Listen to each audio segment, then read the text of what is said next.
엄마 통장 어디 뒀어? 김 원장이 치매 확진 내주면 1억 받는다고 했지?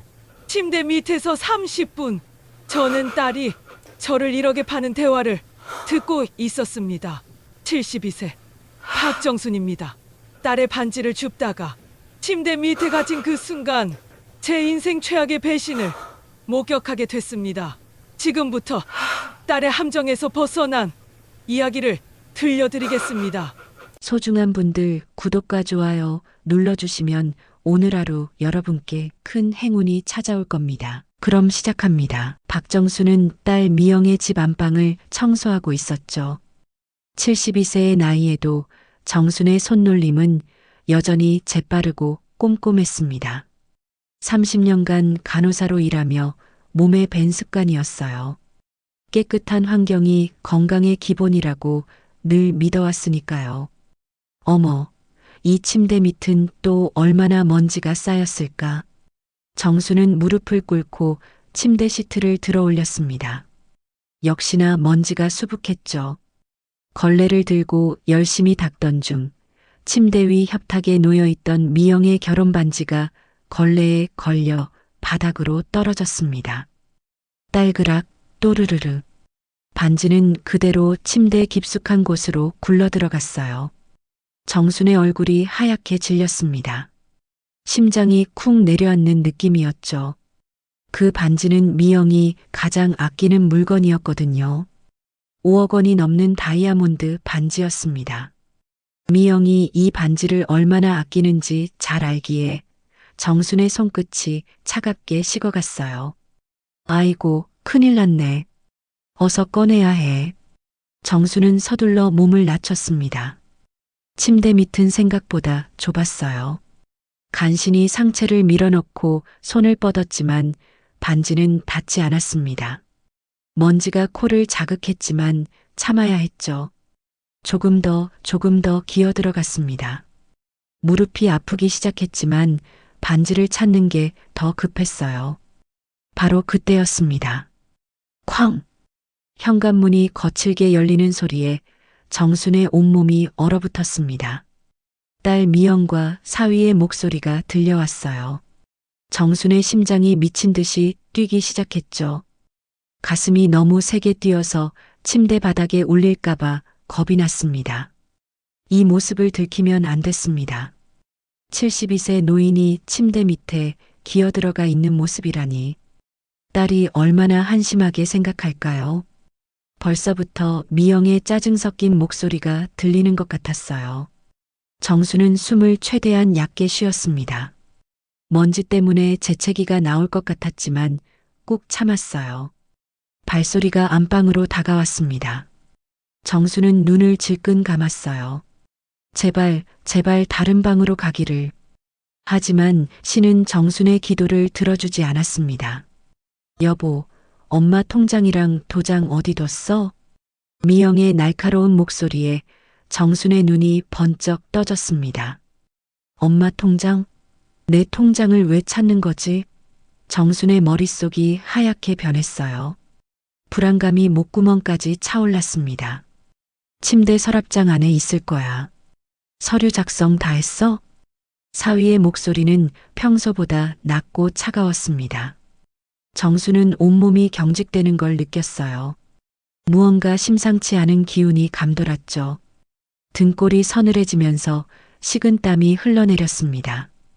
이상했어요. 분명 뭔가 잘못되고 있었습니다. 김 원장이 확실하다고 했지? 치매 진단 3번이면 충분하다고?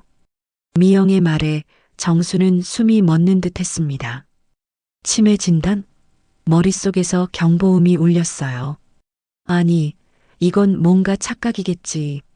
잘못 들었을 거야. 정수는 귀를 더 기울였습니다. 제발 잘못 들은 거기를 바랐어요. 걱정 마. 돈만 제대로 주면 뭐든 해주는 인간이야. 1억이면 충분해. 1억. 그 단어가 정순의 귓속을 파고들었습니다. 손끝이 차갑게 식어갔어요. 온몸의 피가 거꾸로 흐르는 것 같았죠. 1억이라는 돈이 오가는 거래에 자신의 치매 진단이 연결되어 있다니. 정수는 이가 딱딱 부딪히는 걸 느꼈습니다. 비트코인 레버리지로 50억 날린 거 이렇게라도 메꿔야지. 엄마 강남 아파트 12억에 현금 3억이면 우선 급한 불은 끌 수 있어. 미영의 목소리는 떨리고 있었습니다. 하지만 그건 죄책감이 아니라 조급함 때문인 것 같았어요.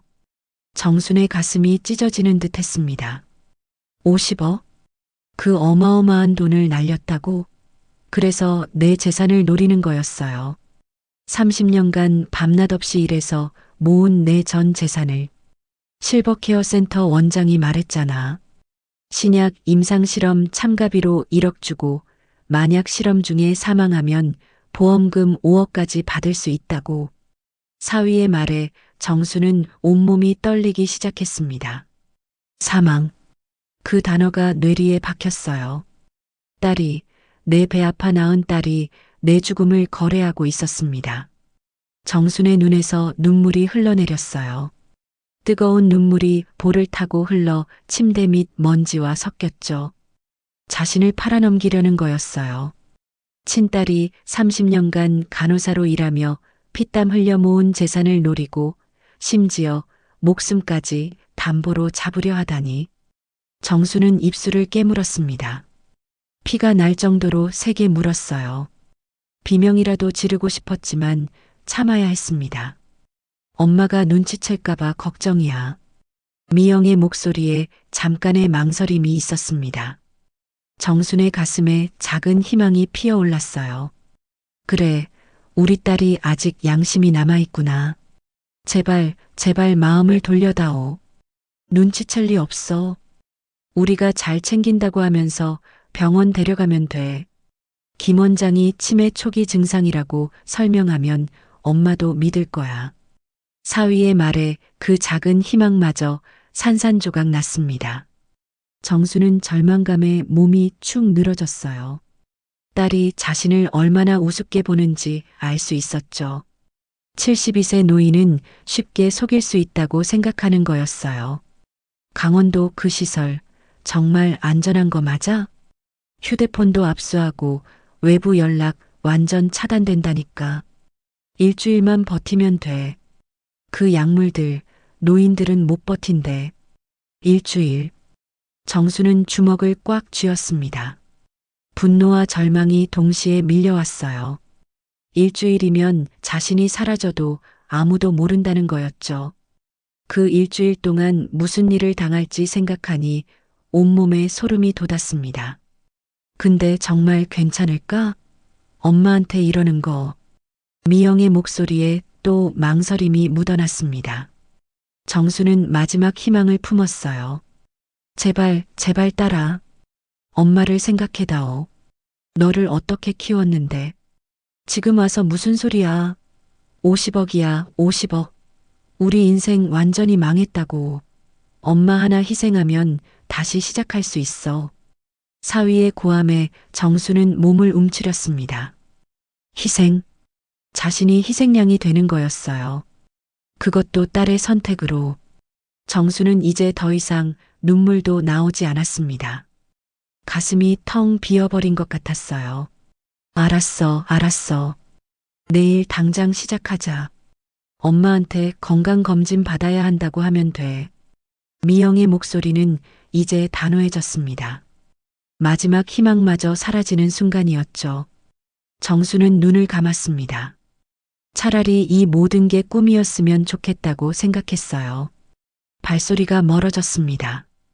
현관문이 닫히는 소리가 들렸어요. 정수는 그제서야 거친 숨을 내쉬었습니다. 억눌렀던 감정이 폭발할 것 같았어요. 온몸이 땀으로 흠뻑 젖어 있었죠. 떨리는 손으로 반지를 집어들었습니다. 5억 원짜리 다이아몬드가 이렇게 차갑게 느껴질 줄은 몰랐어요. 이 반지처럼 딸의 마음도 차가운 돌덩이가 되어버린 걸까요? 천천히 침대 밑에서 기어 나왔습니다. 무릎이 아팠지만 가슴의 통증에 비하면 아무것도 아니었죠. 거울 앞에 섰습니다. 거울 속의 자신이 너무나 초라해 보였어요.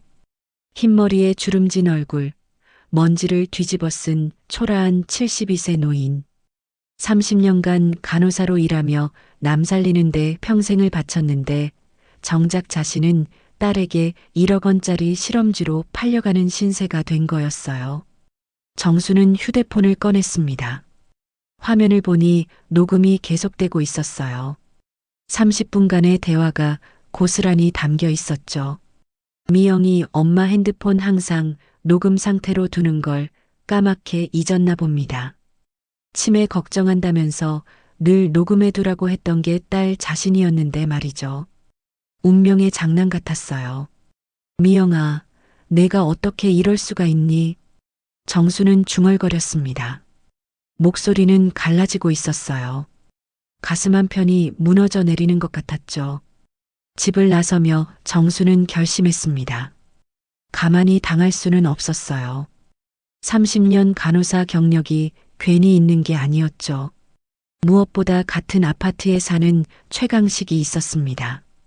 30년 경력의 전직 형사였죠. 평소 인사만 나누던 사이였지만 지금은 그가 유일한 희망이었어요. 정수는 휴대폰을 꺼냈습니다. 화면을 보니 녹음이 계속되고 있었어요. 30분간의 대화가 고스란히 담겨 있었죠. 미영이 엄마 핸드폰 항상 녹음 상태로 두는 걸 까맣게 잊었나 봅니다. 치매 걱정한다면서 늘 녹음해 두라고 했던 게 딸 자신이었는데 말이죠. 운명의 장난 같았어요. 미영아, 내가 어떻게 이럴 수가 있니? 정수는 중얼거렸습니다. 목소리는 갈라지고 있었어요. 가슴 한편이 무너져 내리는 것 같았죠. 집을 나서며 정수는 생각했습니다. 이 일을 누군가에게는 알려야 했어요. 혼자서는 감당할 수 없는 일이었죠. 40년 지기 친구인 최강식이 떠올랐습니다. 같은 아파트 10층에 사는 전직 형사였죠. 평생 서로 의지하며 살아온 친구였어요. 이런 일을 털어놓을 수 있는 사람은 강식뿐이었습니다. 정수는 떨리는 다리를 이끌고 엘리베이터를 탔습니다. 12층에서 10층으로 내려가는 그 짧은 시간이 영원처럼 느껴졌어요. 강식의 집 초인종을 누르는 손이 떨렸습니다. 어떻게 이 끔찍한 이야기를 꺼내야 할지 막막했습니다. 다음 날 새벽 5시였습니다. 정수는 밤새 한숨도 못 잤어요. 천장만 멍하니 바라보다가 결국 자리에서 일어났죠. 딸의 목소리가 계속 귓가에 맴돌았습니다. 1억, 실험, 일주일. 그 단어들이 머릿속을 떠나지 않았어요. 침대 시트를 움켜쥐었다 놓기를 반복했습니다. 손바닥에는 땀이 가득했죠. 어제 강식의 집 앞까지 갔다가 돌아왔던 기억이 떠올랐어요. 초인종을 누르려다 손을 거두었죠. 밤 10시가 넘은 시간이었으니까요. 하지만 지금은 더 이상 혼자 견딜 수가 없었습니다. 가슴이 터질 것 같았어요. 떨리는 손으로 현관문을 열었습니다. 새벽 공기가 차갑게 폐를 파고들었죠. 숨을 쉴 때마다 가슴이 아팠어요.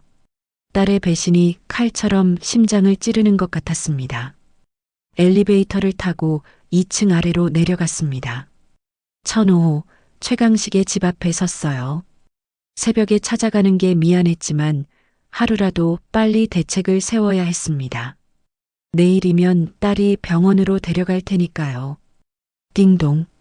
초인종 소리가 조용한 복도에 울려 퍼졌습니다. 정수는 숨을 죽였어요. 제발 강식이 깨어 있기를 바랐죠. 잠시 후 문이 열렸습니다. 강식이 잠옷 차림으로 나왔어요. 70대 초반의 나이지만 여전히 형사 시절의 날카로운 눈빛이 살아있었습니다. 40년 전 처음 만났을 때부터 그 눈빛은 변하지 않았죠. 정순이? 이 시간에 무슨 일이야? 강식의 목소리에는 놀라움과 걱정이 동시에 묻어났습니다. 정순의 창백한 얼굴과 빨갛게 부은 눈을 보자 표정이 굳어졌죠. 40년을 함께한 친구의 얼굴을 이렇게 본 건 처음이었어요. 들어와. 큰일 났구나. 강식은 정순의 떨리는 어깨를 잡고 안으로 이끌었습니다.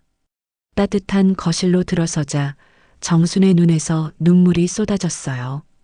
참고 참았던 감정이 터져나왔죠. 천천히 말해.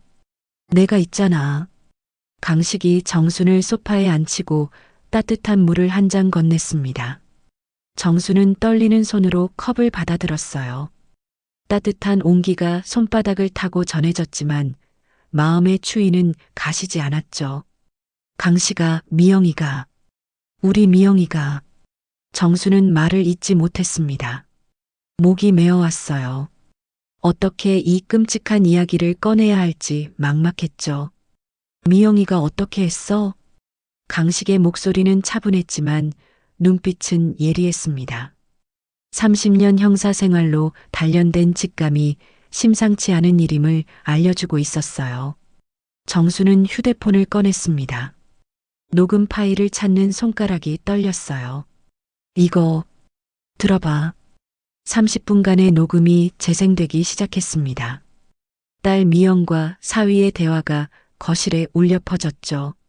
비트코인 50억, 치매 진단, 1억 실험비, 보험금 5억. 한마디 한마디가 칼처럼 정순의 가슴을 도려냈어요. 강식의 얼굴이 점점 붉어지기 시작했습니다. 주먹을 꽉 쥐었다 폈다를 반복했어요. 턱 근육이 꿈틀거렸죠.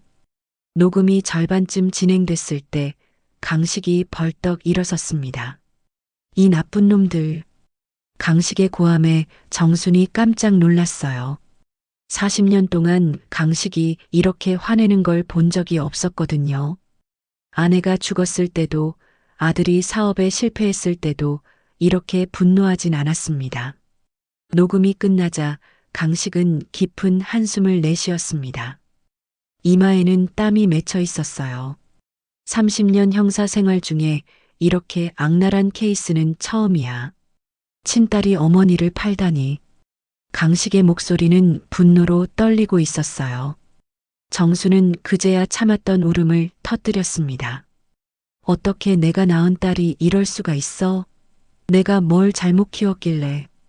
정순아, 이건 내 잘못이 아니야. 미영이가 미친 거지.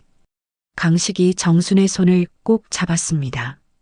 거칠지만 따뜻한 손이었어요. 지금 중요한 건 너의 안전이야. 이건 단순한 가족 문제가 아니라 조직적인 범죄야. 강식은 휴대폰을 꺼냈습니다. 빠르게 번호를 눌렀죠. 새벽임에도 망설임이 없었어요.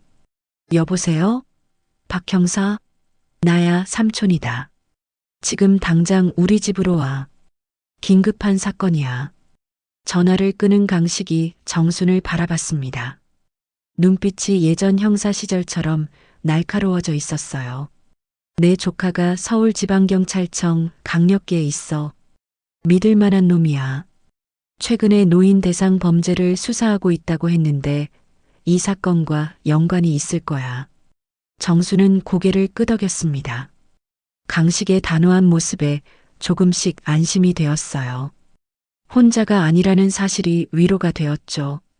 30분 후 박 형사가 도착했습니다. 40대 초반의 건장한 체격에 믿음직한 인상이었죠. 새벽인데도 정장을 깔끔하게 차려입고 왔어요. 삼촌, 무슨 일이세요? 먼저 이거부터 들어봐. 강식이 녹음 파일을 다시 재생했습니다. 박 형사의 표정이 점점 굳어졌어요. 녹음을 듣는 내내 메모를 하기 시작했죠. 형사의 본능이 발동한 거였습니다. 할머니, 이거 정말 큰 사건입니다. 박 형사가 정순을 바라봤어요. 눈빛이 진지했습니다. 최근 6개월간 전국에서 이상한 신고가 계속 들어왔어요. 노인분들의 형제나 친척들이 신고한 건데요. 정수는 고개를 갸웃했습니다. 심장이 쿵쿵 뛰기 시작했어요. 자식들이 부모님을 요양원에 보냈다고 하는데 연락이 안 된다는 거예요. 동생이 언니를 찾는다거나 남동생이 누나를 찾는다거나 심지어 80대 노인이 70대 동생을 찾는 경우도 있었죠. 정순의 얼굴이 점점 창백해졌습니다. 공통점이 있었어요. 모두 재산이 10억 이상이었고 치매 진단을 받았다고 자녀들이 주장했죠. 하지만 형제들은 치매가 아니었다고 반박했어요. 보호자인 자녀들이 면회를 막아서 경찰도 쉽게 접근할 수 없었습니다. 박 형사가 지도를 펼쳤습니다. 강원도 깊은 산속에 표시된 실버케어 센터의 위치가 보였죠. 6개월째 추적 끝에 드디어 위치를 찾았어요. 강원도 깊은 산속 실버케어 센터. 하지만 아직 정확한 증거를 못 찾았습니다. 합법적인 요양원으로 등록되어 있고 보호자 동의하에 입소했다고 서류가 완벽해요. 정수는 온몸에 소름이 돋았습니다. 자신도 그렇게 될 뻔했던 거예요. 그래서 2개월 전에 저희가 2명을 투입했습니다. 박 형사가 사진 2장을 꺼냈어요. 김병수 씨 전직 기자입니다. 치매 환자로 위장해서 들어갔어요. 그리고 윤지 씨, 저희 경찰 소속 위장 간호사입니다. 2사람이 내부에서 증거를 수집하고 있지만 아직 결정적인 증거를 못 찾았어요. 강식이 끼어들었습니다. 그럼 정순이가 들어가면 3명이 되는 거네? 네, 맞습니다. 박 형사가 정순을 똑바로 바라봤습니다. 할머니가 들어가시면 저희가 급습할 명분이 생깁니다. 현재 피해자의 실시간 신고가 있으면 영장 없이도 긴급 진입이 가능하거든요. 정수는 깊게 숨을 들이쉬었습니다. 그 2분도 2개월째 버티고 있다는 거죠? 네. 위험하지만 아직까지는 무사합니다. 할머니도 일주일만 버티시면 됩니다. 목요일 저녁 6시였습니다. 정수는 강식의 집에서 박 형사를 다시 만났어요. 이번에는 더 구체적인 작전을 논의하기 위해서였죠. 탁자 위에는 서류들이 가득 펼쳐져 있었습니다.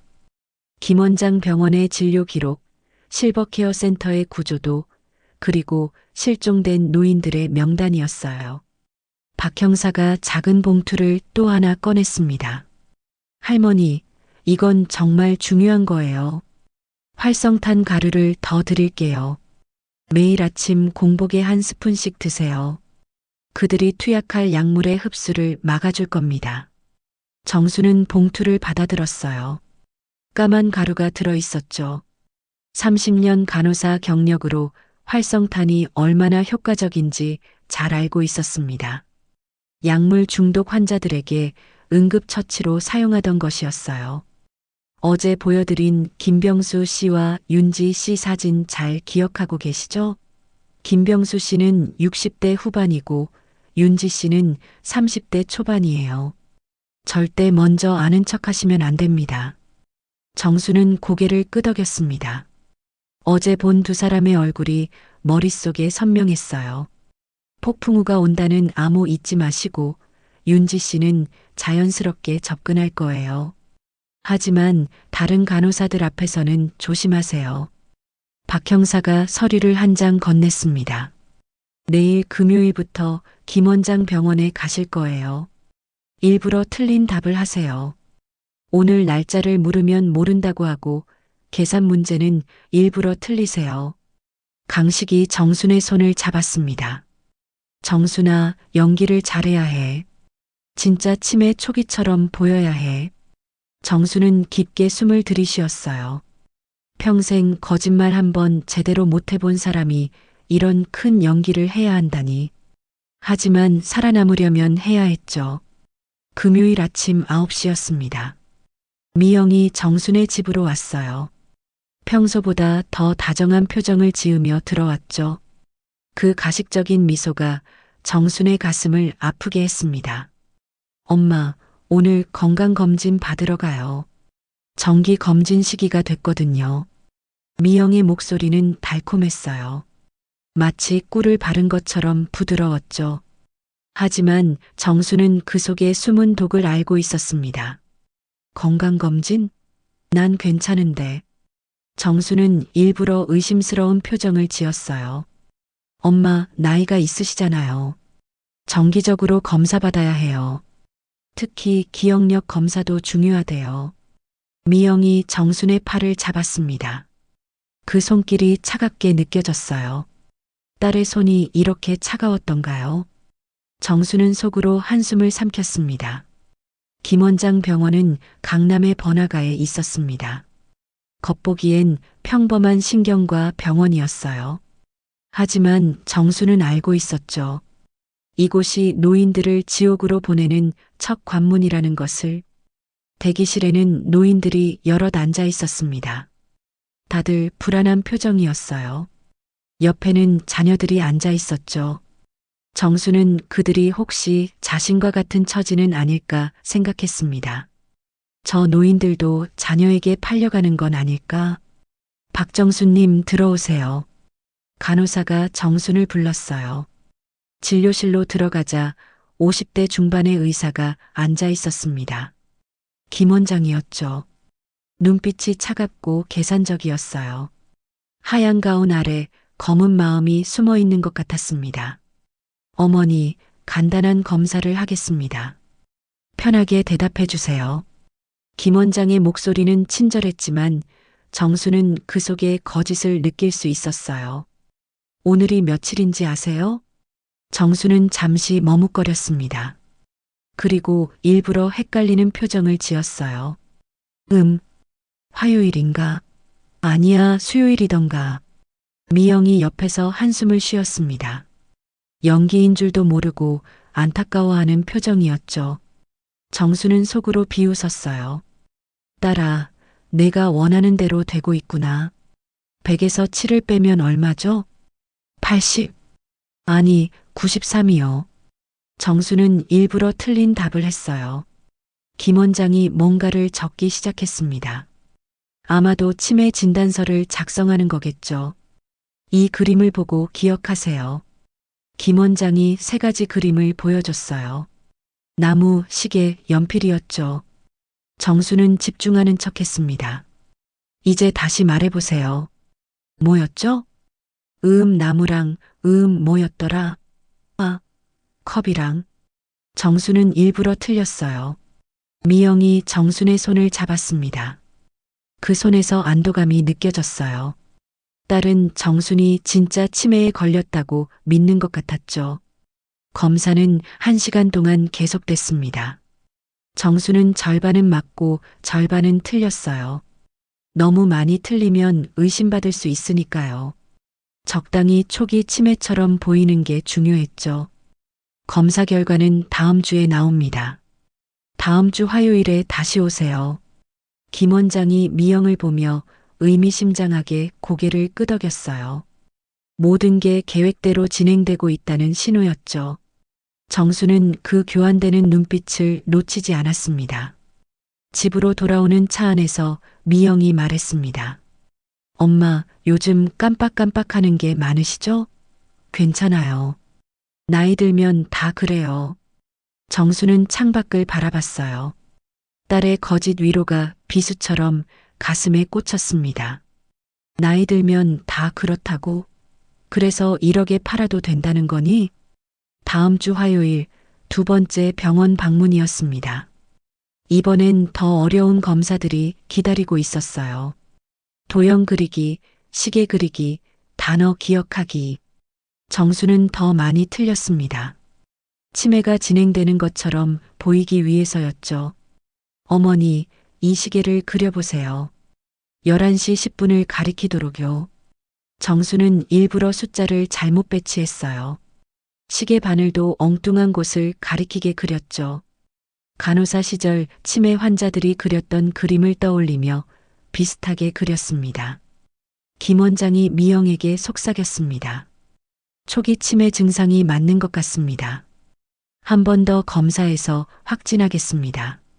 미영의 얼굴에 안도의 표정이 번졌어요. 정수는 속으로 분노를 삼켰습니다. 딸이 어머니의 치매 진단에 안도하다니. 이게 정말 내가 낳은 딸이 맞나? 3번째 방문은 그 다음 주 금요일이었습니다. 이번엔 MRI 검사까지 했어요. 뇌 사진을 찍는다고 했죠. 정수는 좁은 기계 안에 누워 있으면서 생각했습니다. 이 모든 게 가짜라는 걸 아는 사람은 자신뿐이라고. 아니, 강식과 박 형사도 알고 있겠죠. 쿵쿵거리는 기계 소리가 머리를 울렸어요. 마치 지옥으로 가는 열차 소리 같았습니다. 정수는 눈을 감고 참았어요. 조금만 더 버티면 된다고 스스로를 달랬죠.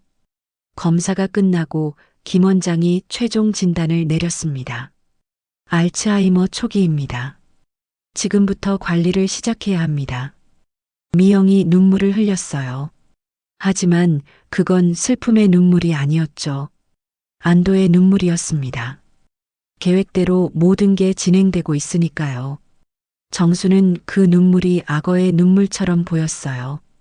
선생님, 좋은 요양원 있으면 추천해 주세요. 미영이 김 원장에게 물었어요. 이미 짜고 친 각본이었지만 연기는 계속됐죠. 강원도에 아주 좋은 곳이 있습니다. 실버케어 센터라고 최신 시설에 전문 의료진이 있어요. 특히 치매 초기 환자들을 위한 특별 프로그램이 있죠. 김 원장이 팸플릿을 건넸습니다. 화려한 사진들이 가득했어요. 깨끗한 시설, 웃고 있는 노인들, 친절해 보이는 직원들. 하지만 정수는 알고 있었죠. 그곳이 지옥이라는 것을. 일주일 후에 입소하시면 됩니다. 서류는 제가 준비해 드릴게요. 김 원장이 서류 뭉치를 미영에게 건넸어요. 정순의 운명을 결정짓는 서류들이었죠.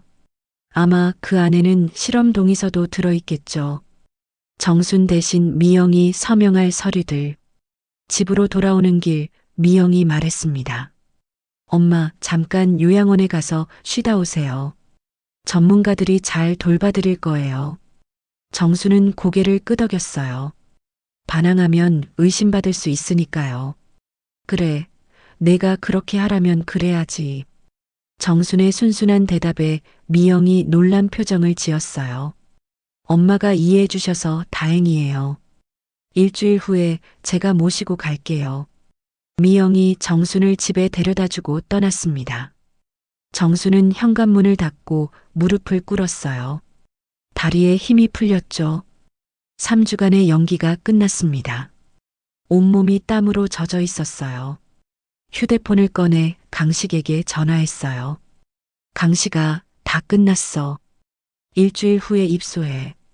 정순아, 잘했어. 이제 진짜 시작이야. 무서워도 우리가 지켜보고 있을게. 강식의 목소리에서 걱정이 묻어났어요. 정순도 두려웠습니다. 하지만 여기서 멈출 수는 없었죠. 박 형사에게도 연락이 갔습니다. 할머니, 수고하셨어요. 일주일 후 입소하시면 저희도 준비 완료합니다. 김병수 씨와 윤지 씨에게도 연락했어요. 정수는 창밖을 바라봤습니다. 일주일 후면 지옥으로 들어가야 했어요. 하지만 그곳에서 다른 피해자들을 구하고 딸의 악행을 막을 수 있다면 기꺼이 가겠다고 다짐했죠. 활성탄 가루를 한 스푼 입에 넣었습니다. 쓴맛이 입안 가득 퍼졌어요. 하지만 이 쓴맛이 자신을 지켜줄 거라고 믿었습니다. 일주일이 빠르게 지나갔습니다. 운명의 날이 다가왔어요. 미영이 정순의 집에 일찍 도착했어요. 큰 가방을 들고 있었죠. 정순의 옷가지와 생활용품을 챙기러 온 거였습니다. 엄마, 준비하셨어요? 오늘 출발해야 해요. 미영의 목소리는 밝았어요. 마치 소풍이라도 가는 것처럼 들떠 있었죠. 정수는 그 밝은 목소리가 섬뜩하게 느껴졌습니다. 딸이 어머니를 지옥으로 보내면서 이렇게 기뻐할 수 있다니. 그래, 가야지. 정수는 담담하게 대답했어요. 가방 안에는 활성탄 가루를 속옷 사이에 숨겨뒀죠. 박 형사가 준 것이었습니다. 이게 유일한 희망이었어요. 차를 타고 서울을 벗어나자 풍경이 달라지기 시작했습니다. 도시의 빌딩들이 사라지고 산과 들이 나타났어요. 강원도로 가는 길은 점점 외진 곳으로 이어졌죠. 정수는 창밖을 바라보며 생각했습니다. 이 길을 다시 돌아올 수 있을까? 2시간 반을 달려 도착한 곳은 깊은 산속이었어요. 실버케어 센터라는 간판이 보였습니다. 겉보기엔 깨끗하고 현대적인 건물이었죠. 하지만 주변을 둘러싼 높은 철조망이 불길했어요. 감옥 같았습니다. 와, 정말 좋은 곳이네요. 엄마 여기서 편하게 지내세요. 미영이 감탄했어요. 연기인지 진심인지 알 수 없었죠. 정수는 대답 없이 건물을 바라봤습니다. 입구에는 경비원이 서 있었어요. 나가는 사람을 감시하는 것처럼 보였죠. 안으로 들어가자 로비가 나타났습니다. 화려한 샹들리에와 대리석 바닥. 마치 호텔 같았어요. 하지만 정수는 알 수 있었죠. 이 화려함 뒤에 숨은 어둠을. 안녕하세요. 박정순 어르신 맞으시죠? 50대 여성이 다가왔습니다. 간호사장이었어요. 미소를 짓고 있었지만 눈은 차가웠죠. 네, 오늘부터 입소하시는 분이시군요. 서류 확인하겠습니다. 간호사장이 미영에게서 서류를 받았어요. 정수는 그 서류 뭉치를 바라봤습니다. 자신의 운명이 저 종이 몇 장에 달려 있다니. 핸드폰은 제출하셔야 합니다. 규정이에요. 간호사장이 손을 내밀었어요. 정수는 망설였습니다. 핸드폰이 없으면 완전히 고립되는 거였죠. 엄마, 핸드폰 주세요. 여기선 필요 없어요. 미영이 정순의 가방에서 핸드폰을 꺼냈습니다. 정수는 저항할 수 없었어요. 치매 환자 연기를 계속해야 했으니까요. 이제 방으로 안내해 드릴게요. 간호사장이 앞장섰습니다. 복도를 걸으며 정수는 주변을 살폈어요. CCTV가 곳곳에 있었죠. 창문에는 쇠창살이 있었습니다. 겉은 화려했지만 속은 감옥이었어요. 여기가 어르신 방입니다. 2인실이에요. 방문을 열자 작은 방이 나타났습니다. 침대 2개와 옷장, 그게 전부였어요. 창문은 있었지만 열리지 않는 구조였죠. 한쪽 침대에는 이미 누군가 앉아 있었습니다. 안녕하세요. 김영숙이에요. 70대 초반으로 보이는 여성이 일어섰어요. 영숙의 얼굴은 창백했고 눈은 퀭했습니다. 며칠은 못 잔 것 같았죠. 박정순입니다. 잘 부탁드려요. 정순이 인사했어요. 영숙의 손을 잡는 순간 그 손이 떨리고 있다는 걸 느꼈습니다. 미영 씨, 이제 가셔도 됩니다. 어머니는 저희가 잘 모시겠습니다. 간호사장이 미영에게 말했어요. 미영이 정순을 한번 안았습니다. 엄마, 잘 지내세요. 금방 데리러 올게요. 거짓말. 정순은 알고 있었죠. 미영은 다시 오지 않을 거예요. 1억을 받고 떠날 거였습니다. 미영이 떠나고 간호사장도 나갔어요. 방에는 정순과 영숙만 남았죠. 여기 무서운 곳이에요. 영숙이 작은 목소리로 속삭였습니다. 눈에는 공포가 가득했어요. 왜요? 무슨 일이 있어요? 정순이 물었어요.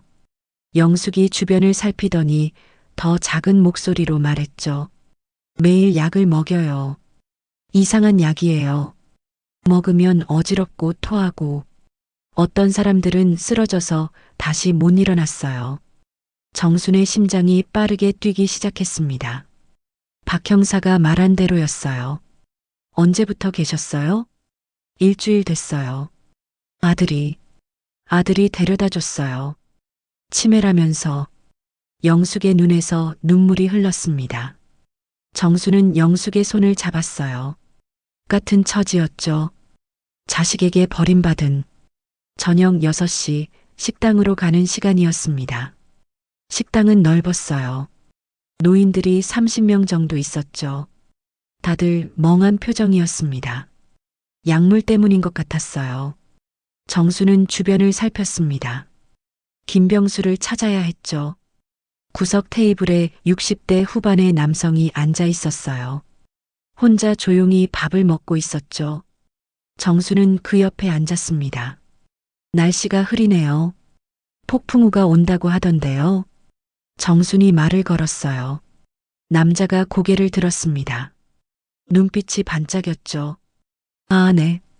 정말 폭풍우가 올 것 같네요. 암호였습니다. 폭풍우가 온다. 이 사람이 김병수였어요. 병수의 눈빛이 반짝였죠. 정순을 알아본 거였습니다. 조심하세요. 여기는 위험해요. 병수가 작게 속삭였어요. 그때 간호사가 다가왔습니다.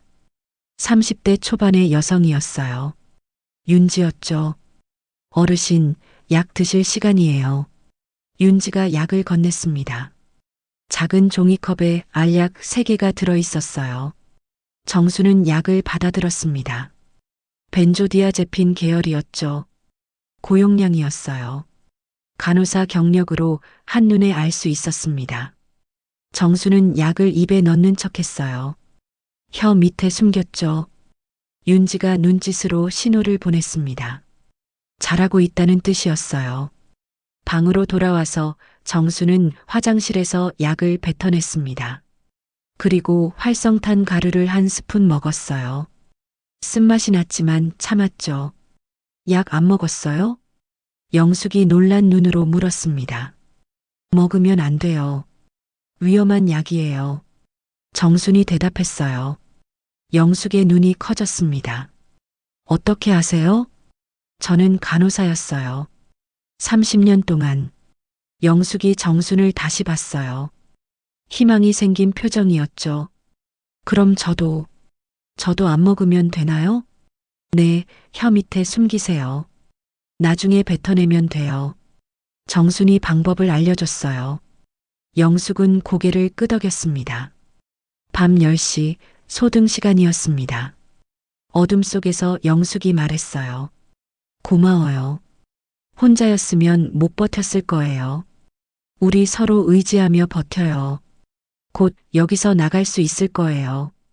정순이 대답했지만 확신은 없었어요.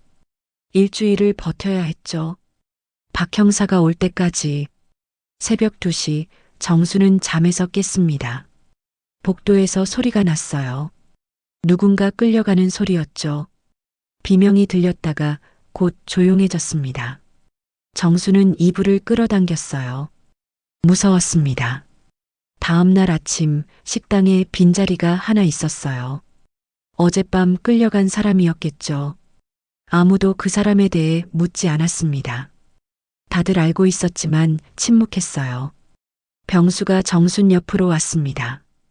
2개월 동안 21명이 사라졌어요. 다 기록해뒀습니다. 병수가 작은 수첩을 보여줬어요. 빼곡하게 적혀 있었죠. 이름, 날짜, 상황이 모두 기록되어 있었습니다. 이걸 경찰에 전달해야 해요. 윤지 씨가 할 거예요. 그녀가 유일한 희망이죠. 병수의 말이 맞았어요. 윤지만이 외부와 연락할 수 있었죠. 오후 2시 정수는 의무실로 불려갔습니다. 원장이 기다리고 있었어요. 60대 남성이었죠. 눈빛이 뱀처럼 차가웠습니다. 박정순 씨 특별 프로그램에 참여하시게 됐습니다. 원장이 서류를 보며 말했어요. 신약 실험이에요. 치매 치료제 개발을 위한 거죠. 보호자분이 동의하셨습니다. 정수는 알고 있었어요. 미영이 서명한 거였죠.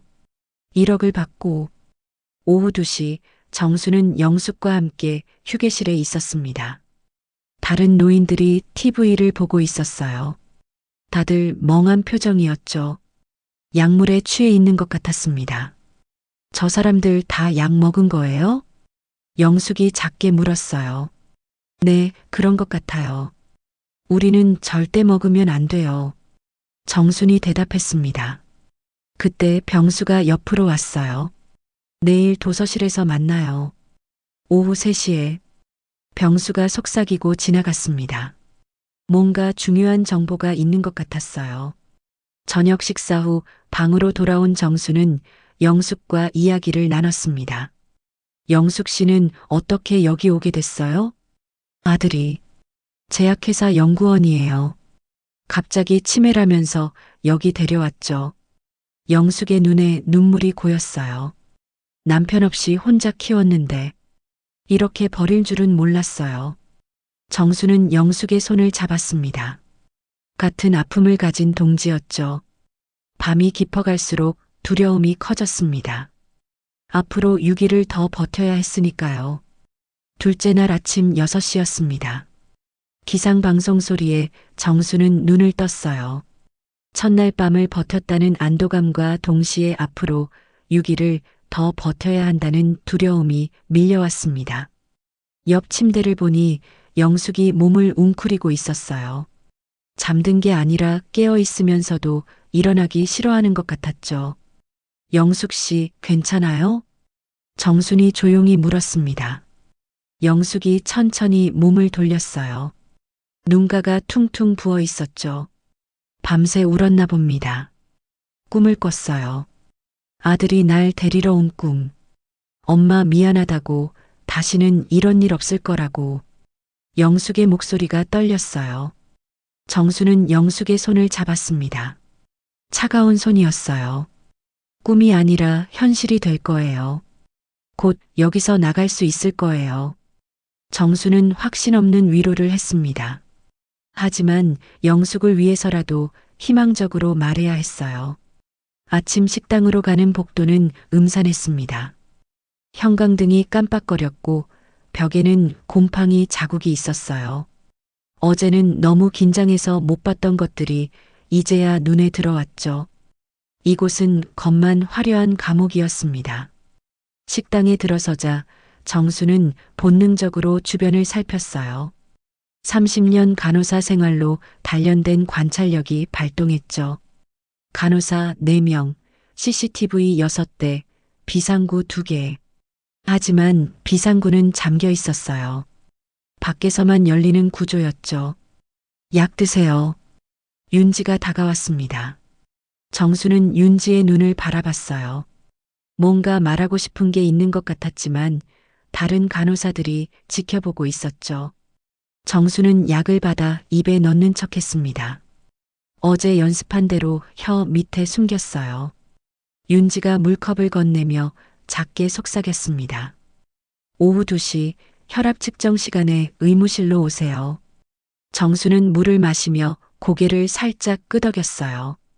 윤지가 다음 사람에게로 이동했습니다. 정수는 화장실로 가서 약을 뱉어냈어요. 변기에 내리기 전에 약을 확인했습니다. 로라제팜 4mg, 할로페리돌 5mg. 일반 용량의 2배였어요. 이런 걸 매일 먹으면 한 달도 못 버틸 거였습니다. 오전 시간 정수는 휴게실에서 시간을 보냈어요. TV에서는 아침 뉴스가 나오고 있었지만 아무도 관심 없었죠. 노인들은 모두 멍한 표정으로 앉아 있었어요. 약물에 취해 있는 모습이었습니다. 그때 구석에 앉아 있던 남자가 정순에게 다가왔어요. 60대 후반의 김병수였죠.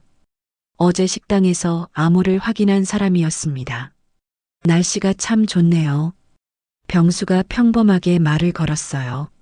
하지만 눈빛은 예리했죠. 네, 하지만 폭풍우가 온다고 들었어요. 정순이 다시 한번 암호를 말했습니다. 병수의 표정이 미세하게 변했어요. 확실히 맞는 사람이라는 안도감이 보였죠. 도서실에서 책 읽으시는 거 좋아하세요? 네, 조용한 곳을 좋아해요.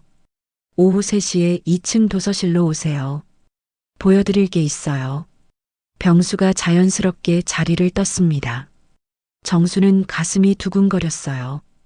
드디어 정보를 얻을 수 있을 것 같았죠. 오후 2시 의무실 혈압 측정 시간이었습니다. 정수는 다른 노인 서너 명과 함께 의무실로 갔어요. 윤지가 혈압계를 준비하고 있었죠. 정순 차례가 되자 윤지가 팔에 혈압계를 감으며 작게 말했습니다. 박 형사님이 메시지 보내셨어요. 7일째 새벽 4시 급습 예정이래요. 정순의 손이 떨렸습니다. 아직 닷새나 남았어요. 버틸 수 있을까요? 김병수 씨가 증거를 많이 모았대요. 오늘 오후에 만나실 거죠? 네, 도서실에서요. 병수 씨는 원장이 특별 감시 중이라 제가 직접 접촉하기 어려워요. 기자 출신이라는 걸 알고 있거든요. 할머니를 통해 정보를 주고받아야 해요. 정순이 고개를 끄덕였습니다. 그래서 자신을 연결고리로 쓰는 거였군요. 그런데 할머니, 의료 기록 보니까 RH-O형이시더라고요. 정순이 놀랐습니다. 그게 왜 중요하죠? 원장이 그걸 보고 흥분했어요. 전체 인구의 1%도 안 되는 희귀혈액형이라고. 임상실험에서 희귀혈액형은 특별한 데이터를 준대요. 다른 혈액형과 약물 반응이 다를 수 있거든요. 정순의 얼굴이 창백해졌습니다. 그래서 할머니를 특별 실험군으로 분류했어요. 더 정밀한 관찰과 더 많은 데이터 수집을 하려고요. 다른 사람보다 더 오래, 더 정밀하게 실험하려는 거예요. 이상하게도 그게 더 무서웠습니다. 빨리 끝나는 것보다 오래 고통받는 게 더 끔찍했으니까요. 오후 3시 도서실이었습니다. 2층 복도는 조용했어요. 도서실 문을 열자 먼지 냄새가 났습니다. 창가에 병수가 앉아 있었어요. 손에는 낡은 수첩이 들려 있었죠. 여기는 CCTV가 있었는데 한 달 전에 고장 났어요. 아무도 안 고치더군요. 덕분에 안전한 공간이 됐죠. 병수가 의자를 가리켰습니다. 정순이 앉자 병수가 수첩을 펼쳤어요. 2개월 동안 제가 기록한 거예요. 21명이 죽었습니다. 정수는 수첩을 들여다봤어요. 깨알 같은 글씨로 빼곡히 적혀 있었죠. 김순자, 73세, 2025년 2월 15일 입소, 2월 28일 사망. 사인 심장마비. 하지만 전날 밤 고용량 주사 목격. 병수가 한 줄 한 줄 짚어가며 설명했어요. 정수는 손이 떨렸습니다. 이름 하나하나가 누군가의 어머니, 아버지였을 텐데. 이분들 가족은 모르나요? 알면서도 모른 척하는 거죠. 돈 때문에. 병수의 목소리에 분노가 묻어났어요. 제가 기자 출신이라 취재차 위장 입소했어요. 치매 환자인 척하면서. 그런데 진짜 갇혀버렸죠. 제 동생도 저를 구하려 하지 않아요. 재수가 말렸대요. 위험하다고. 병수의 눈가가 붉어졌습니다. 정수는 병수의 아픔이 느껴졌어요. 이 수첩이 유일한 증거예요. 윤지 씨는 사진으로, 저는 수기로 각자 증거를 모으고 있죠. 정순이 수첩을 넘겨봤습니다. 날짜별로 약물 투여 기록, 부작용, 사망자 명단이 적혀 있었어요. 박영희 71세. 딸이 입소시킴. 입소 당일 정상. 3일 후 보행장애. 일주일 후 의식 저하. 열흘 후 사망. 정수는 읽다가 멈췄어요. 너무 끔찍했습니다. 사망은 의도가 아니에요. 실험 부작용이죠. 원장은 데이터를 원해요. 제약회사의 8임상 데이터를. 노인들이 죽으면 실험 실패라고 아쉬워하더군요. 그럼 왜 이렇게 많이 죽은 거예요? 용량 조절 실패죠. 노인들은 약물 대사가 느려서 체내에 축적되거든요. 그걸 제대로 계산 못한 거예요. 아니면 알면서도 빨리 결과를 보려고 무리한 거거나. 병수가 창밖을 바라봤어요. 철조망 너머로 산이 보였습니다. 저 산 너머에 정상적인 세상이 있을 텐데. 여기는 실험실이에요.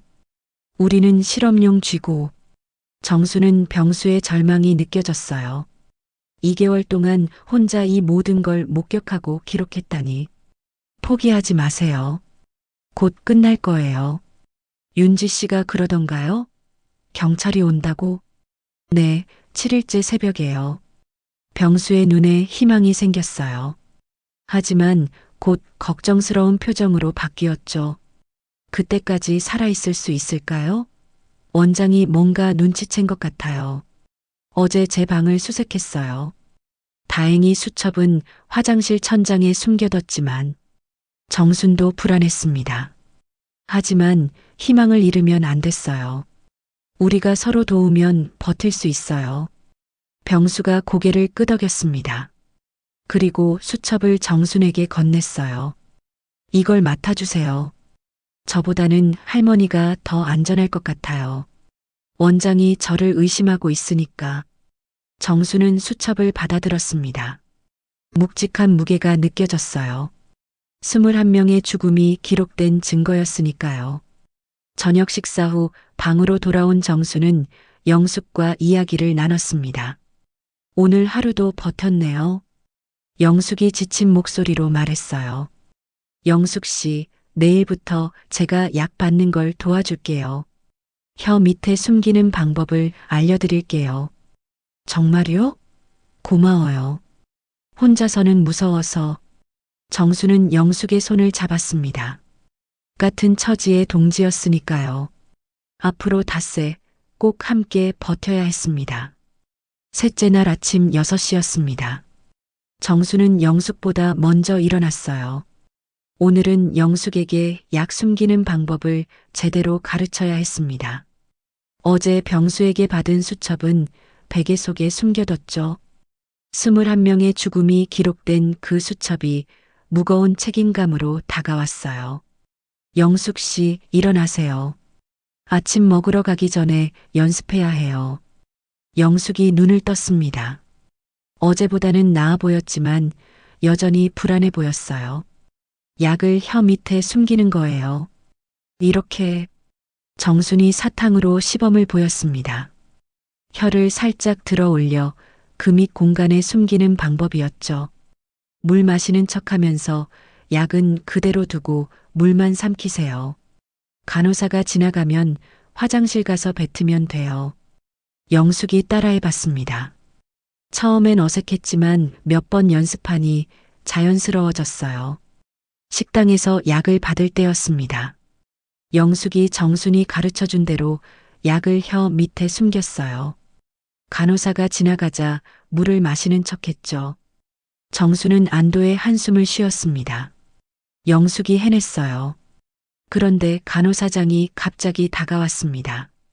김영숙 씨, 약 잘 드셨어요? 영숙의 얼굴이 하얗게 질렸어요.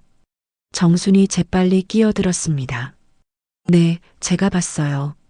잘 드셨어요. 간호사장이 정순을 의심스럽게 바라봤지만 그냥 지나갔습니다. 영숙이 화장실로 달려갔어요. 정순도 따라갔죠. 휴, 무서웠어요. 들킬 뻔했어요. 영숙이 약을 뱉으며 한숨을 쉬었습니다. 정순이 영숙의 어깨를 두드렸어요. 잘했어요. 이제 넷째 날만 더 버티면 돼요. 오전 시간 정수는 복도를 걷다가 이상한 소리를 들었습니다. 지하에서 나는 신음소리였어요. 계단 입구에는 관계자 외 출입금지 팻말이 있었죠. 거기 가지 마세요. 뒤에서 윤지의 목소리가 들렸습니다. 정순이 돌아보자 윤지가 창백한 얼굴로 서 있었어요. 지하에 특별병동이 있어요. 더 강한 실험을 하는 곳이죠. 거기 간 사람은 못 돌아왔어요. 정수는 소름이 돋았습니다. 위층도 이렇게 끔찍한데 지하는 얼마나 더 할까요? 혹시 거기도 기록이 있나요? 제가 사진 찍으려고 했는데 못 들어갔어요. 전자잠금 장치에 원장만 출입 가능해요. 윤지가 주변을 살피며 작게 말했습니다.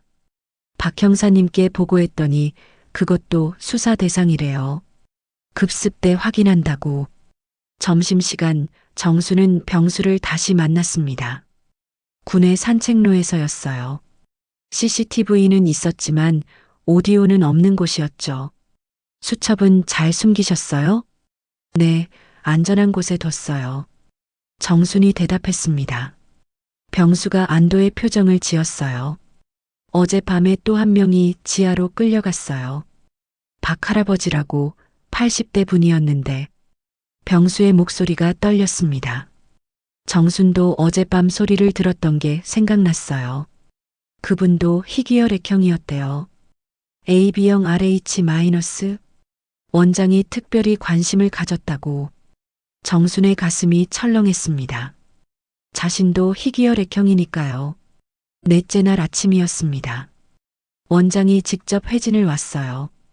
병실을 하나하나 돌며 환자들을 체크했죠. 정순의 방에 들어왔을 때 원장의 눈빛이 번뜩였습니다. 박정순 씨 상태가 좋아 보이네요. 원장의 목소리에는 의심이 묻어 있었어요. 정순은 일부러 멍한 표정을 지었습니다. 네, 누구세요? 치매 환자인 척 연기했어요. 원장이 차트를 보며 중얼거렸습니다. RH-5형. 아주 귀한 혈액형이죠. 내일부터 특별 프로그램에 참여하세요. 정순의 등에 식은땀이 흘렀습니다. 특별 프로그램이라니. 그게 뭐든 좋을 리 없었어요. 원장이 나가고 영숙이 걱정스럽게 물었습니다. 특별 프로그램이 뭐예요? 모르겠어요. 하지만 위험할 것 같아요. 정수는 불안했습니다. 사흘만 더 버티면 되는데 그 전에 무슨 일이 생길까봐. 오후 정수는 윤지를 만났어요. 린넨실에서였죠. 시트를 교체하는 시간이었습니다. 특별 프로그램은 신약 주사 실험이에요. 일반 약물보다 훨씬 강해요. 윤지의 표정이 어두웠습니다. 그래서 계획을 바꿨어요.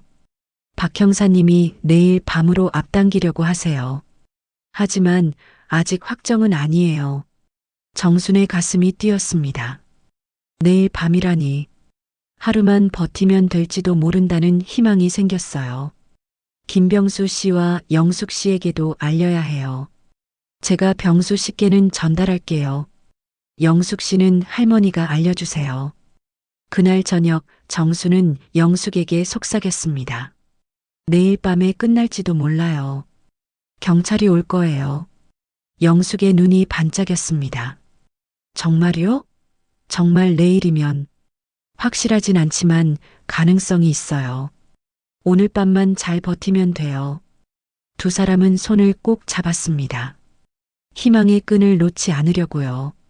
그런데 밤 10시경 방문이 열렸습니다. 간호사 2명이 들어왔어요. 김영숙 씨 따라오세요. 영숙이 놀란 눈으로 정순을 봤습니다. 정순이 일어서려 하자 간호사가 막았어요. 김영숙 씨만요. 어디 가는 거예요? 왜 데려가는 거죠? 정순이 물었지만 대답이 없었습니다. 영숙이 끌려가듯 나갔어요. 정순 씨 무서워요. 영숙의 목소리가 복도에서 멀어졌습니다. 정순은 문을 두드렸지만 잠겨 있었어요. 1시간 후 영숙이 돌아왔습니다. 얼굴이 창백하고 온몸이 떨렸어요. 무슨 일이 있었어요? 주사를 놨어요. 팔에. 이상한 주사를. 영숙이 팔을 보여줬습니다. 주사 자국이 선명했어요. 어지러워요. 너무 어지러워요. 영숙이 침대에 쓰러졌습니다. 정순이 영숙을 붙잡았어요. 맥박이 불규칙했습니다. 동공이 확대되어 있었어요. 위험한 상태였죠. 정수는 간호사 호출 버튼을 눌렀습니다. 하지만 아무도 오지 않았어요. 영숙 씨, 정신 차려요. 버티세요. 정수는 영숙을 깨우려 했지만 영숙은 의식이 혼미해졌습니다. 정수는 절망감에 빠졌어요. 하루만 더 버티면 되는데. 새벽 2시 영숙의 상태가 조금 나아졌습니다. 의식이 돌아왔어요. 정순 씨. 네, 제가 여기 있어요. 아들 얼굴이 보였어요. 엄마 미안하다고. 용서해달라고.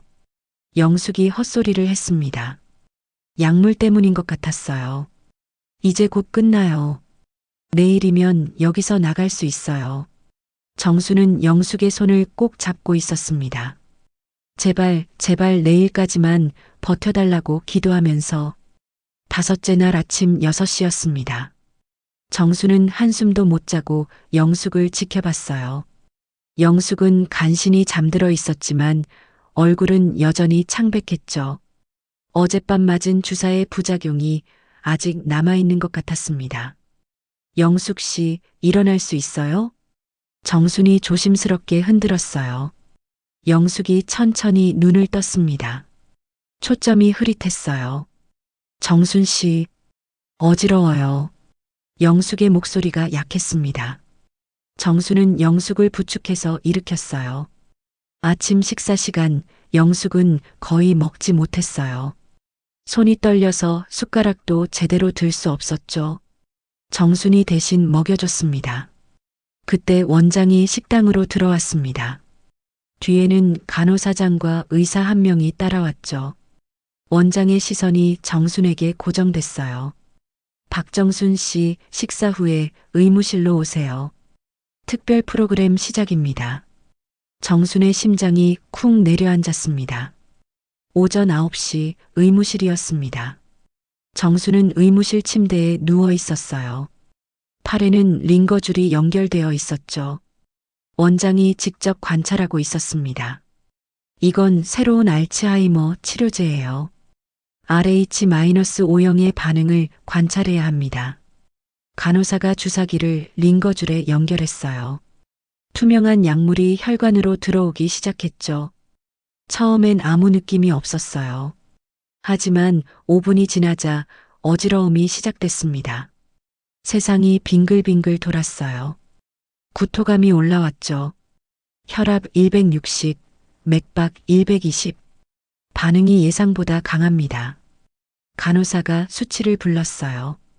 원장이 뭔가를 기록했습니다. 용량을 줄이세요. 죽으면 안 돼요. 데이터가 더 필요합니다. 1시간 후 정수는 간신히 방으로 돌아왔습니다. 영숙이 놀란 얼굴로 정순을 맞았어요. 어머, 얼굴이 왜 이래요? 괜찮아요. 버틸 수 있어요. 정수는 침대에 누웠습니다. 온몸이 떨렸어요. 오후 3시 윤지가 혈압 체크를 하러 왔습니다. 할머니, 계획이 바뀌었어요. 윤지가 혈압계를 감으며 작게 속삭였습니다. 원래 7일째였는데 안전을 위해 내일 새벽으로 앞당겼어요. 6일째 새벽 4시에 급습해요. 정순의 눈이 커졌어요. 내일이라니. 원장이 뭔가 눈치챈 것 같아서 박 형사님이 결정했대요. 저녁 시간 정순과 영숙은 정원 산책을 나갔어요. 날이 어두워지고 있었죠. 정원 구석 벤치에 앉았는데 근처 나무 뒤에서 전화 통화 소리가 들렸습니다. 김진수 씨? 나 원장입니다. 정순과 영숙이 서로를 바라봤어요. 김진수라는 이름에 영숙이 긴장했죠. 어머니 상태가 너무 안정적이에요. 약물 반응이 약해요. 영숙의 손이 떨리기 시작했습니다. 자신의 아들 이름이 맞았어요. 10억 받으셨잖아요. 보험금까지 받으려면 자연스러운 사망이어야 합니다. 영숙의 얼굴이 하얗게 질렸어요. 정순이 영숙의 손을 꽉 잡았습니다. 내일 새벽에 고농도 칼륨 주사로 끝내겠습니다. 심장마비로 보일 거예요. 보험금 5억은 확실합니다. 네, 알겠습니다. 서류는 준비됐습니다. 영숙이 입을 막고 울음을 참았어요. 온몸이 부들부들 떨렸죠. 박정순 씨도 마찬가지입니다. 딸이 같은 조건이에요. 원장이 전화를 끊고 발걸음 소리가 멀어졌습니다. 정순과 영숙은 벤치에 그대로 앉아 있었어요. 내 아들이, 진수가 날 팔았어. 10억에 보험금까지. 영숙이 무너졌습니다. 정순이 영숙을 안아줬어요. 남편 없이 혼자 키웠어요. 의대 보내려고 밤낮 없이 일했는데. 영숙의 울음소리가 정원에 울려 퍼졌어요. 방으로 돌아온 두 사람은 절망에 빠져 있었습니다. 내일 새벽에 죽인대요. 심장마비로 위장해서. 영숙이 공허한 목소리로 말했어요. 아니에요. 우리가 먼저예요. 새벽 4시에 경찰이 와요. 정순이 영숙을 바라봤어요. 원장이 언제 온다고 했죠? 새벽에. 정확한 시간은 안 말했어요. 두 사람은 불안했습니다. 시간 싸움이었어요. 밤 9시 윤지가 약을 가지고 왔습니다. 오늘은 수면제 안 드릴게요. 깨어 있어야 해요. 윤지가 작게 속삭였습니다. 대신 이걸 드세요. 윤지가 비타민이라고 쓰인 약을 건넸어요. 카페인이에요. 잠이 안 올 거예요. 새벽 4시까지 버티세요. 윤지가 나가고 정순과 영숙은 약을 먹었습니다. 밤 11시 복도가 조용해졌어요. 정순과 영숙은 침대에 앉아 있었습니다. 잠들면 안 됐어요. 정순 씨 고마워요. 혼자였으면 못 버텼을 거예요. 저도요. 영숙 씨가 있어서 버틸 수 있었어요. 자정이 넘었습니다. 6일째가 시작됐어요. 새벽 1시 복도에서 발소리가 들렸다가 사라졌습니다. 새벽 2시 또 발소리가 들렸어요. 정순과 영숙은 긴장했죠. 새벽 3시 정순이 시계를 봤습니다. 1시간만 더 버티면 됐어요. 그때 복도에서 여러 명의 발소리가 들렸습니다. 준비됐나? 원장의 목소리였어요. 정순과 영숙은 서로를 바라봤습니다. 새벽 3시 15분 문손잡이가 돌아갔습니다. 문이 열리고 원장과 간호사 2명이 들어왔어요. 간호사 손에는 주사기가 들려 있었죠. 김영숙 씨부터 시작하죠. 원장이 차갑게 말했습니다. 간호사들이 영숙에게 다가왔어요. 안 돼요. 하지 마세요. 정순이 소리쳤지만 간호사가 정순을 밀쳐냈습니다. 칼륨 주사예요. 금방 끝납니다. 원장이 무감정하게 말했어요. 주사기가 영숙의 팔에 가까워졌습니다. 새벽 3시 30분이었어요. 30분만 더 버티면 되는데 영숙이 필사적으로 저항했지만 2명의 간호사를 당할 수 없었어요. 바늘이 영숙의 팔에 닿으려는 순간 쿵! 건물 전체가 흔들렸어요. 뭐야? 원장이 당황했습니다. 쿵! 쿵! 정문을 부수는 소리였어요. 경찰이다. 전원 동작 그만. 새벽 4시가 아니었어요. 새벽 3시 31분이었습니다. 경찰이 30분 일찍 온 거였어요. 새벽 3시 30분이었습니다. 쿵! 쿵! 정문이 부서지는 소리가 건물 전체를 흔들었어요. 원장의 손에 들린 주사기가 떨렸습니다. 영숙의 팔에 닿기 직전이었던 바늘이 멈췄죠. 뭐야? 무슨 일이야? 원장이 소리쳤습니다. 간호사들도 당황해서 서로를 바라봤어요. 복도에서 발소리가 우르르 울려 퍼졌습니다. 수십 명이 뛰어오는 소리였죠. 경찰이다. 아무도 움직이지 마라. 박 형사의 목소리였어요. 정순의 눈에서 눈물이 흘러내렸습니다. 살았어요. 정말 살았어요. 다리에 힘이 풀려 그 자리에 주저앉았죠. 6일 동안 버텨온 긴장이 한순간에 무너졌습니다. 방문이 벌컥 열렸습니다. 경찰 특공대가 들이닥쳤어요. 검은 제복에 헬멧을 쓴 모습이 천사처럼 보였죠. 주사기 내려놔. 당장. 특공대원이 원장에게 총구를 겨눴습니다. 원장의 얼굴이 하얗게 질렸어요.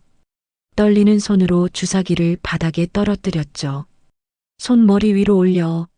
전원 체포한다. 간호사들이 손을 들었습니다. 원장도 마찬가지였어요.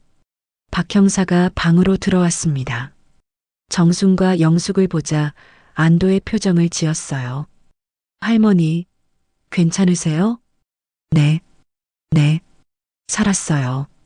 정순이 울먹이며 대답했습니다. 말을 하려는데 목이 메어왔어요. 딸에게 버림받고 실험용 쥐가 될 뻔했던 자신이 너무 불쌍했습니다. 영숙은 충격으로 말을 못하고 있었어요. 온몸이 부들부들 떨렸죠. 아들의 배신을 알게 된 충격과 죽음의 문턱에서 살아난 안도감이 뒤섞여 있었습니다. 경찰들이 원장과 간호사들을 연행하기 시작했습니다. 원장이 수갑을 찬 채 끌려가면서 악을 썼어요. 이건 합법적인 요양원이야. 불법이 아니라고. 입 다물어요. 증거는 충분합니다. 박 형사가 차갑게 말했습니다. 복도가 소란스러워졌어요. 다른 방의 노인들이 모두 나왔죠. 다들 무슨 일인지 몰라 어리둥절해했습니다. 여기서 나갈 수 있어요. 누군가 소리쳤어요. 김병수였습니다. 병수가 복도를 뛰어다니며 외쳤어요. 우리 구출됐어요. 경찰이 왔어요. 노인들이 하나둘 울기 시작했습니다. 기쁨의 눈물이었죠. 어떤 할머니는 바닥에 주저앉아 흐느꼈고 어떤 할아버지는 멍하니 서 있었어요. 갇혀있던 감옥에서 드디어 나갈 수 있다는 게 실감이 안 나는 것 같았습니다. 새벽 5시 지하 특별병동의 문이 열렸습니다. 경찰들이 지하로 내려갔어요. 30분 후 충격적인 소식이 전해졌습니다. 생존자 12명 발견, 의식 없는 상태입니다. 정수는 소름이 돋았어요. 지하에 그렇게 많은 사람이 갇혀 있었다니. 새벽 6시 정순도 병원으로 이송됐습니다. 며칠 동안 받은 실험 약물 때문에 정밀 검사가 필요했어요. 구급차 안에서 정수는 창밖을 바라봤습니다. 동이 트고 있었어요. 새로운 날이 시작되는 거였죠. 하지만 마음은 여전히 무거웠습니다.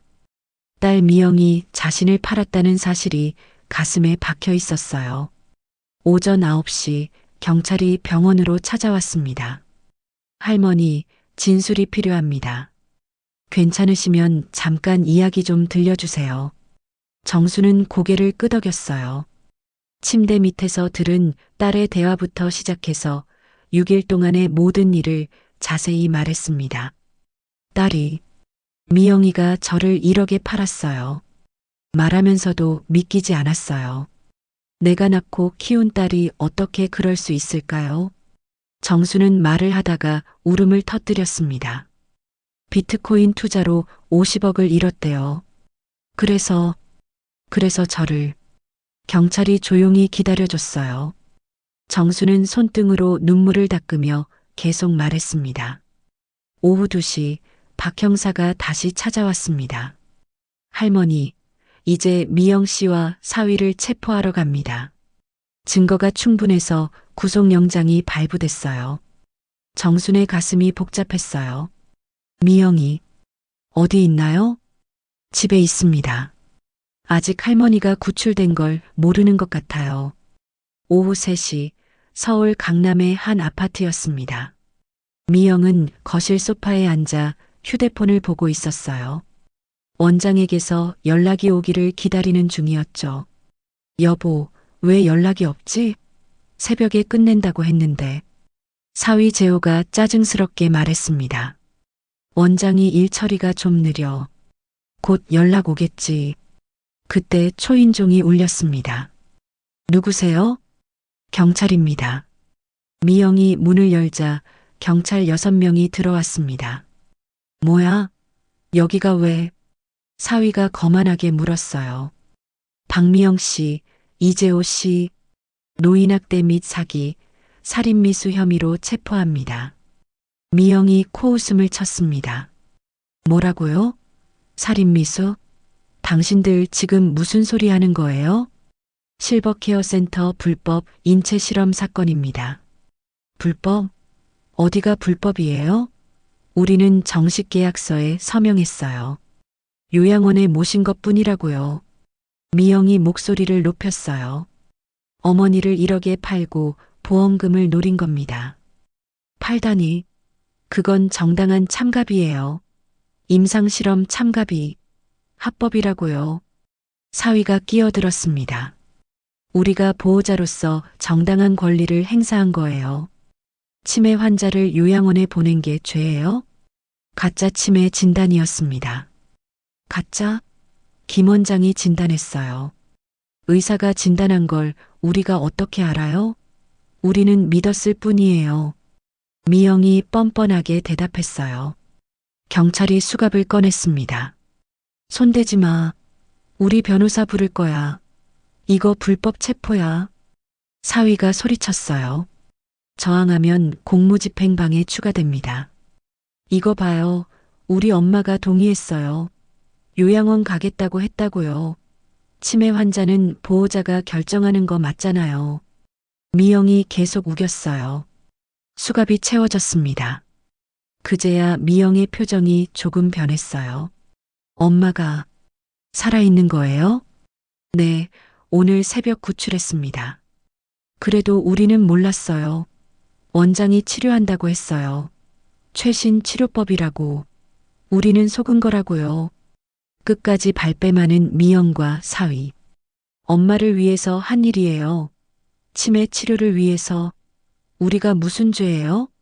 아파트 복도로 끌려 나오면서도 미영은 계속 소리쳤습니다. 우리는 피해자예요. 원장에게 속은 거라고요. 비트코인으로 돈 잃고 정신이 없었어요. 그때 원장이 접근한 거예요. 이웃들이 문을 열고 구경했어요. 저 파렴치한 것들. 끝까지 변명이네. 부모를 팔아먹고도 저러네.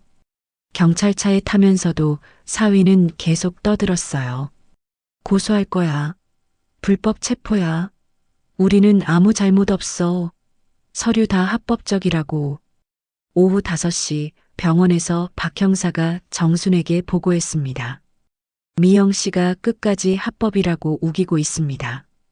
자기들은 속았다고, 피해자라고. 정순은 허탈하게 웃었어요. 그럴 줄 알았어요. 미영이는 절대 잘못을 인정 안 해요. 어렸을 때부터 그랬어요. 할머니께 미안하다는 말도 없었어요. 오히려 할머니를 위해서 한 일이라고. 정순의 눈에서 눈물이 흘렀습니다. 반성조차 없는 딸이 더 미웠어요. 저녁 무렵 강식이 병원에 왔습니다. 정순아, 뉴스 봤어. 미영이가. 네, 체포됐어요.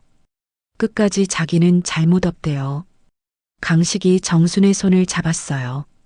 많이 아프겠다. 강식아, 내가 뭘 잘못 키운 걸까? 어떻게 저렇게 됐을까? 정순은 강식의 어깨에 기대어 울었습니다. 일주일 후 구치소에서 미영이 면회를 요청했습니다. 정순은 망설였지만 마지막으로 한 번은 봐야겠다고 생각했어요. 면회실에 나타난 미영은 여전히 당당했어요. 엄마, 이건 오해예요. 우리는 엄마를 위해서. 그만해. 정순이 차갑게 말했어요. 아니, 들어보세요. 원장이 치료해준다고 했어요. 최신 치료법이라고. 우리가 어떻게 알았겠어요? 침대 밑에서 다 들었어. 내가 1억 받기로 한 것도, 보험금 노린 것도. 미영의 얼굴이 굳었어요. 그건, 그때는 정신이 없어서 50억 빚에 미쳐 있었어요. 그래서 나를 죽이려 했니? 죽이려 한 게 아니에요. 치료받게 하려고. 거짓말 그만해. 정순이 소리쳤어요. 면회실에 다른 사람들이 놀라 쳐다봤죠. 엄마도 나한테 그랬잖아요. 평생 희생만 하라고. 효도하라고. 나는 엄마 때문에 내 인생을 못 살았어요. 미영이 갑자기 화를 냈어요. 그래서 나를 팔았니? 팔았다고 하지 마요. 정당한 대가를 받은 거예요. 엄마가 그동안 나한테 해준 게 뭐가 있어요? 정수는 믿을 수 없었어요. 끝까지 자기 잘못을 인정하지 않고 오히려 엄마 탓을 하다니. 다시는 엄마라고 부르지 마. 정순이 일어섰습니다. 엄마, 내가 감옥에서 죽을 거예요. 그때 후회할 거예요. 미영이 소리쳤지만 정순은 돌아보지 않았습니다. 밖에서 기다리던 영숙이 정순을 맞았어요. 어땠어요? 끝까지 반성이 없어요. 오히려 제 탓을 하네요. 영숙이 한숨을 쉬었습니다. 제 아들도 그래요. 자기는 잘못 없대요. 제가 재산을 안 줘서 그랬대요. 두 어머니는 서로를 위로하며 병원으로 돌아왔습니다. 그날 밤 정수는 일기를 썼어요. 오늘로 미영과의 인연을 끊는다. 내가 낳았지만 더 이상 내 딸이 아니다. 반성 없는 용서는 의미가 없다. 창밖으로 별이 빛나고 있었습니다. 지옥 같던 6일이 끝났고 이제 새로운 삶이 기다리고 있었죠. 1년 후였습니다. 서울 마포구의 조용한 주택가에 작은 카페가 문을 열었어요. 두 번째 가족이라는 이름의 카페였죠. 정순과 영숙이 함께 운영하는 곳이었습니다. 영숙 씨, 커피 한 잔 더 내려주세요. 3번 테이블이에요. 정순이 주문을 받으며 말했어요. 73세가 됐지만 여전히 건강했습니다. 1년 전 그 끔찍한 일을 겪었다고는 믿기지 않을 정도로 밝은 표정이었죠. 네, 금방 준비할게요. 영숙도 활기차게 대답했습니다. 커피를 내리는 손길이 능숙했어요. 1년 동안 바리스타 자격증까지 땄거든요. 카페는 아담했지만 따뜻했어요. 벽에는 김병수가 쓴 기사들이 액자에 담겨 걸려 있었죠. 노인 인체 실험의 진실이라는 제목의 연재 기사였습니다. 그 기사 덕분에 전국에서 비슷한 피해자들이 구출됐어요. 오후 2시 단골 손님들이 하나둘 모여들었습니다. 정순 씨, 오늘도 건강해 보이네요. 박 할머니가 들어왔어요. 실버케어 센터에서 함께 구출됐던 분이었죠. 지하 특별병동에서 살아남은 몇 안 되는 생존자였습니다. 박 할머니도 얼굴이 좋아지셨네요. 여기 와서 커피 마시고 수다 떨면 힐링이 돼요. 박 할머니는 창가 자리에 앉았어요. 그곳은 햇살이 잘 들어와 노인들이 좋아하는 자리였죠. 여기 국물 떡볶이도 있어요. 맵지 않게 만들었어요. 영숙이 메뉴판을 건넸습니다. 카페지만 간단한 분식도 팔았어요. 노인들이 좋아하는 메뉴로 구성했죠. 오후 3시 강식이 들어왔습니다. 정순아, 오늘 손님 많네? 네, 입소문이 나서 점점 늘어요. 강식은 1년 동안 정순과 영숙의 든든한 지원군이었어요. 카페 창업 자금도 보태줬고 매일 와서 도와줬죠. 참, 김병수 기자가 오늘 온대. 새로운 기사 쓴다고. 병수 씨가요? 반가워요. 정순의 얼굴이 밝아졌습니다. 병수는 언론계에 복귀해서 노인 문제 전문 기자가 됐어요. 그의 기사는 늘 화제가 됐죠. 오후 4시 병수가 도착했습니다. 할머니들, 잘 지내셨어요? 병수 씨, 어서 와요. 세 사람이 반갑게 인사했어요. 병수는 일주일에 한 번은 꼭 들렀죠. 오늘은 좋은 소식이 있어요. 제 기사를 읽고 후원하겠다는 기업이 나타났어요. 정말요? 영숙이 놀라며 물었습니다. 네, 이 카페를 전국으로 확대하고 싶대요. 버려진 노인들의 쉼터로요. 정수는 감격했어요. 작게 시작한 카페가 이렇게 의미 있는 공간이 될 줄은 몰랐죠. 저녁 무렵 카페는 노인들로 가득했습니다. 다들 자신의 이야기를 나누고 있었어요. 자식에게 버림받은 사람, 사기당한 사람, 학대받은 사람. 하지만 이곳에서는 모두가 가족이었죠. 우리가 진짜 가족이에요. 한 할아버지가 말했어요.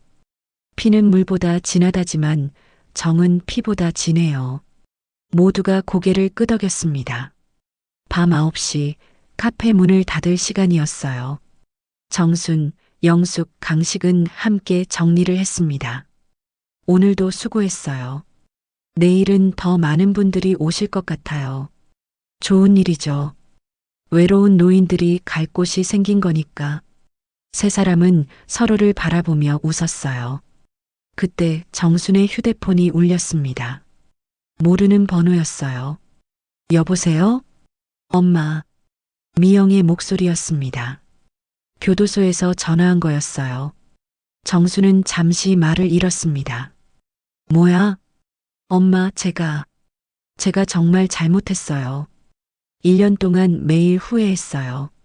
미영의 목소리에는 진심이 담겨 있었어요. 1년 전과는 달랐죠. 이제야 깨달았어요. 제가 얼마나 큰 잘못을 했는지. 엄마, 정말 죄송해요. 정순의 눈에 눈물이 고였습니다. 14년 남았어.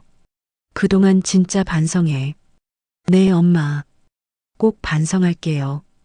그리고 엄마가 행복하게 사시길 바라요. 전화가 끊겼습니다. 정수는 한참 휴대폰을 들고 있었어요. 미영이? 영숙이 물었습니다. 네, 이제야 반성한대요. 다행이네요. 늦었지만 정수는 창밖을 바라봤어요. 언젠가는 용서할 날이 올지도 모르겠다고 생각했습니다. 하지만 지금은 아니었어요. 다음 날 아침 카페는 또 문을 열었습니다. 두 번째 가족이라는 간판이 햇살에 빛났어요. 정수는 커피를 내리며 생각했습니다. 73세, 인생의 황혼기지만 가장 행복한 시절이었어요. 진짜 가족을 찾았으니까요. 어서 오세요. 정순이 밝게 인사했습니다. 새로운 손님이 들어왔어요. 불안한 표정의 노인이었죠. 여기가 버려진 노인들이 오는 곳이라고 들었는데. 네, 맞아요. 어서 오세요. 여기는 가족이 되는 곳이에요. 정순이 따뜻하게 맞았습니다. 영숙이 커피를 내왔어요. 천천히 이야기해 주세요. 우리가 도와드릴게요. 노인의 눈에서 눈물이 흘렀습니다. 아들이 저를 요양원에 보내려고. 정순과 영숙은 서로를 바라봤어요. 1년 전 자신들의 모습이었죠. 걱정 마세요. 우리가 있어요. 정순이 노인의 손을 잡았습니다. 카페 벽에 걸린 김병수의 기사 제목이 보였어요. 그들이 원한 건 돈이 아니라 가족이었다. 정수는 미소 지었습니다. 그래요. 우리가 원한 건 돈이 아니라 진짜 가족이었어요. 창밖으로 봄날의 햇살이 따뜻하게 비치고 있었습니다. 두 번째 가족의 이야기는 이제 시작이었습니다. 오늘 이야기가 마음에 남으셨다면 구독과 좋아요, 그리고 알람 설정까지 부탁드립니다. 여러분의 관심과 응원은 앞으로 더 많은 이야기를 전하는데 큰 힘이 됩니다. 그리고 여러분은 어떻게 생각하시나요? 오늘의 상황에서 여러분이라면 어떤 선택을 하셨을까요? 댓글로 여러분의 생각을 남겨주시면 함께 나누고 싶습니다. 이야기는 끝났지만 또 다른 삶의 이야기는 계속 이어집니다. 마지막이 곧 이제 시작이니까요.